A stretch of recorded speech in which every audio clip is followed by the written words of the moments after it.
উইন্টারের খাওয়া এখন সামারে চলছে না। সুইজারল্যান্ডের ঐতিহ্যবাহী খাবার বলতেই রাকলেট এবং ফন্দু। যদিও ফন্দুর ফ্যান আমি কখনোই না, আমি সবসময় এটাকে স্কিপ করি, বাট রাকলেট স্বাদে গন্ধে অসাধারণ। রাকলেট এবং ফন্দু দুটো ঐতিহ্যবাহী খাবারেরই মেন ইনগ্রেডিয়েন্টস হচ্ছে চিজ।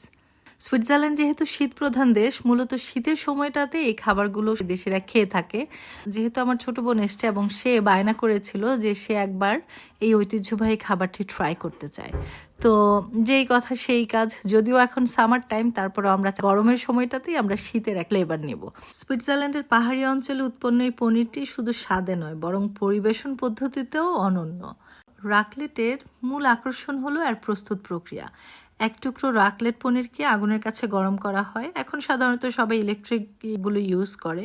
তো তারপর যখন পনিরটা মেল্ট হয়ে যায় না, তখন সেদ্ধ আলুর উপরে বা ভেজিটেবলস গ্রিল করা সেটার উপরে দিয়ে দেওয়া হয়। সাথে যদি একটু টপিংস হিসেবে বা কিছু একটা দেওয়া হয়, তাহলে টেস্টে একটা টুইস্ট চলে আসে। সেই পনিরের মৃদু স্বাদ, আলুর কোমলতা এবং সবজির একটা অসাধারণ কম্বিনেশন। কিভাবে যে আমি এক্সপ্লেন করব। সুইজারল্যান্ডের চিজ মানেই অনেক বেশি স্পেশাল, তার উপরে এই রাকলেট কি যে অতুলনীয় সেটা আর নাই বা বললাম। আর এই রাকলেট সামাজিক খাবার হিসেবেই বেশি জনপ্রিয়, যেখানে সবাই মিলে একসাথে খাবার প্রস্তুত করে আর চিজটা অনেক সুন্দর করে মেল্ট হচ্ছে, ইউনিফর্ম ভাবে লাগতেছে।